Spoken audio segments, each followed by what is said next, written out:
Jangan sampai salah rawatan jika nggak kepingin pastol kalian ngeriwi terus. Simak videonya sampai akhir.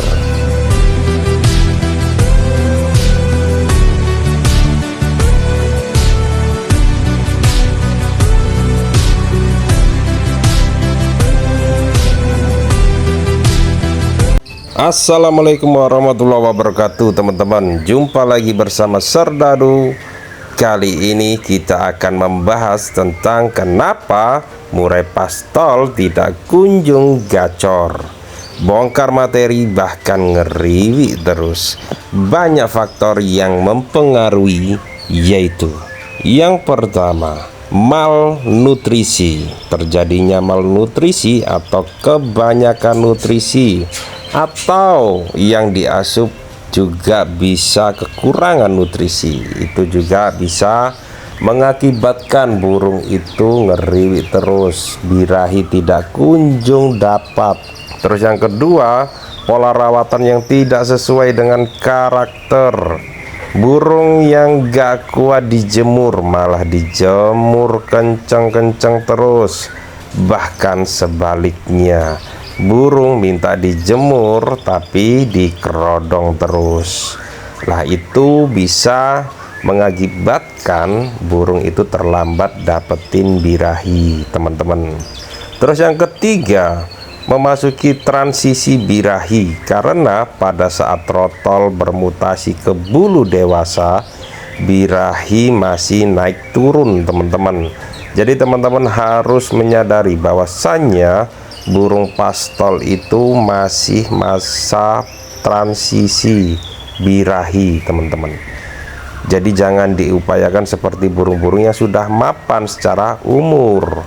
Nah, kita harus sabar untuk mentreatmentnya. Terus yang keempat, gangguan pencernaan akibat salah pemberian extra fooding dan pola rawatan. Jadi seperti itu, teman-teman. Kita banyak teman-teman yang mengalami hal tersebut. Kita jor jangkrik, kita jor extra fooding lainnya, sampai burung itu mencret ya, tidak kuat ya, lambungnya itu loh tidak kuat, teman-teman. Kita paksa untuk makan banyak supaya apa, teman-teman? Itu biasanya supaya birahinya naik dan bisa gacor. Nah, kayak gitu ya. Pengertiannya juga enggak seperti itu, teman-teman. Kita harus memahami yang namanya sistem pencernaannya dan sistem metabolismenya. Jadi tidak asal-asalan, karena masa transisi dari trotol ke dewasa atau pastol itu memang membutuhkan pengamatan ya, teman-teman ya. Terus yang kelima, faktor genetik, yang dimana burung akan mapan di usia setelah pastol. Kalau rawatan kita sudah benar ya, kita sudah memahami karakter, oh burung kita itu tidak kuat dijemur lama, oke, kita main dengan pengembunan, pemberian extra fooding juga ya. Dilihat lagi kotorannya bagus ya, putih. Kalau dia makan extra fooding, pastinya kan burung itu memiliki kotoran yang putih, terus di tengahnya itu ada seperti kayak berpasta warna coklat. Lah itu dia kuat makan extra fooding yang banyak, teman-teman. Padahal rawatan kita itu sudah benar. Burung kalau dibuka juga agresif, tapi gacornya itu nggak seperti burung-burung mapan lainnya. Kadang gacor, kadang dia ngeriwik ya. Yaitu tadi yang saya bilang, masa transisi peralihan birahi. Terus kalaupun kita paksa ya, dalam arti kita paksa, kita track dengan burung-burung lainnya, burung narung, tapi seolah-olah dia itu seperti burung kurang pede ya, teman-temannya, atau kurang percaya diri. Kadang dia berani gacor, kadang dia diam. Jadi seolah-olah itu mentalnya masih belum mapan. Lah seperti itu, jangan sekali-kali kita paksakan untuk main di lapangan.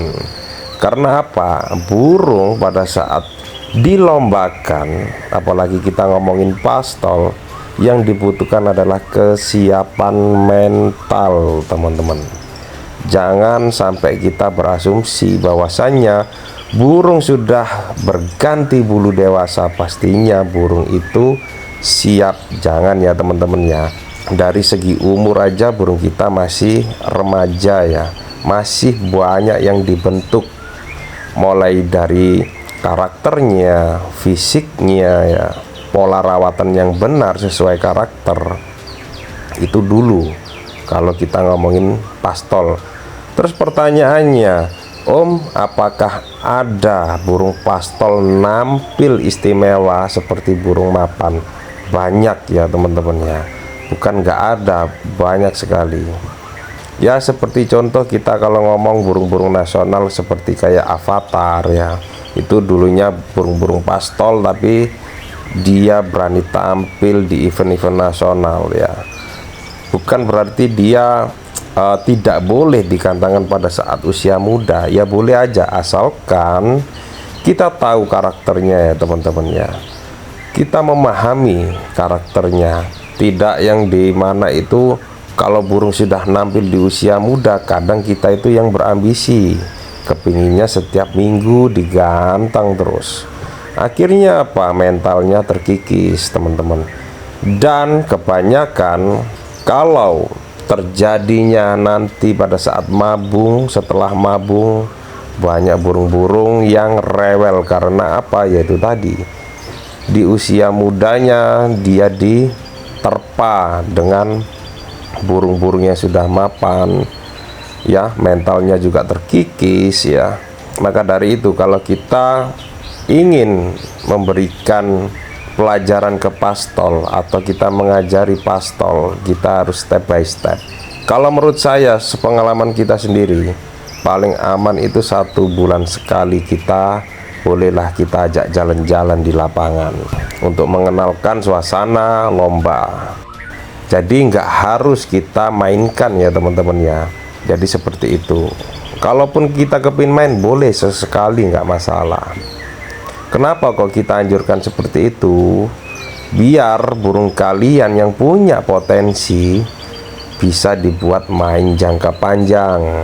Banyak juga burung-burung jawara yang usianya juga sudah tahun-tahunan. Ada yang 7 tahun, 10 tahun, 12 tahun. Dia masih eksis aja di lapangan dan masih bisa bersaing sama burung-burung muda. Nah, kita pastinya kalau kepingin punya gaco yang punya potensi, pastinya kita kepingin memiliki kinerja burung kita itu supaya bisa jangka panjang ya. Jadi kesimpulannya itu, sebelum kita rawat ya pastol kita harus paham dulu nih karakter dan sistem metabolisme tubuh burung agar bisa memberikan rawatan yang sesuai ya teman-teman ya.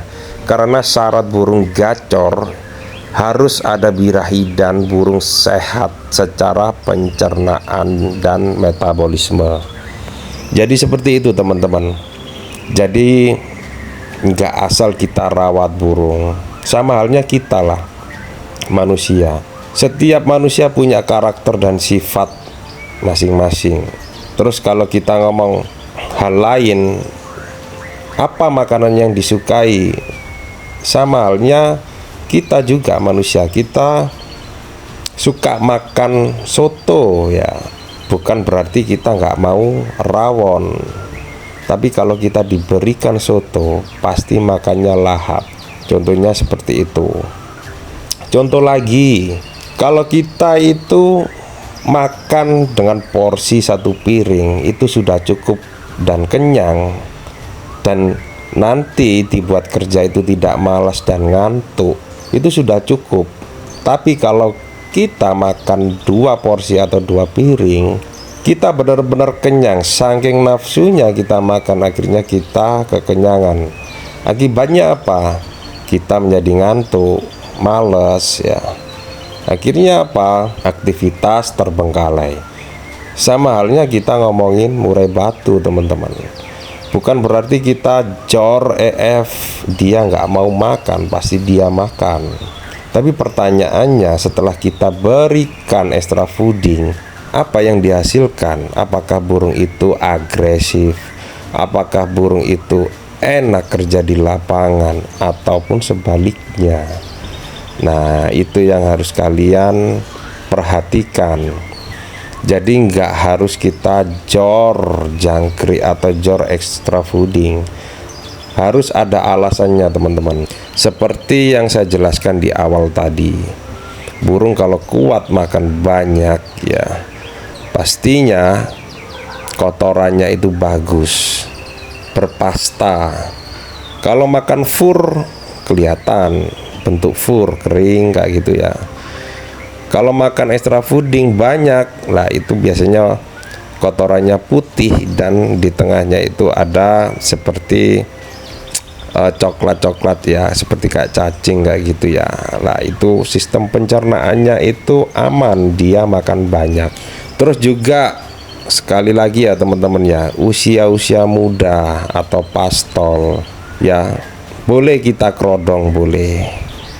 Tapi juga kita harus berikan pengablakan juga. Biar apa sih? Biar burung-burung muda ini bisa percaya diri untuk menandai teritori. Ingat ya teman-teman ya, burung-burung muda atau burung pastol yang dibutuhkan adalah percaya diri ya, untuk mengenali sekitar, tempat sekitar dan menandai teritorinya. Ingat, murai batu adalah burung teritori. Jadi seperti itu ya teman-teman ya. Semoga bisa dicerna ya penjelasannya ya. Jangan dipaksakan jika rawatan kita sudah benar. Tetap kita perhatikan karakter, terus sistem pencernaannya itu bagus atau tidak, metabolismenya. Poin yang terpenting adalah burung kita harus sehat. Kalau burung sehat pastinya insya Allah lah pasti gacor. Jadi seperti itu teman-teman. Oke ya teman-teman ya, untuk materi kali ini semoga membantu dan bermanfaat. Jika video ini bermanfaat, like, share, dan subscribe ya, supaya channel kita bisa berkembang dan bisa membahas dan membongkar rahasia-rahasia tentang murai batu. Sehat selalu, salam cerdas, salam dari Serdadu Murai Mastering School Sidoarjo. Terima kasih.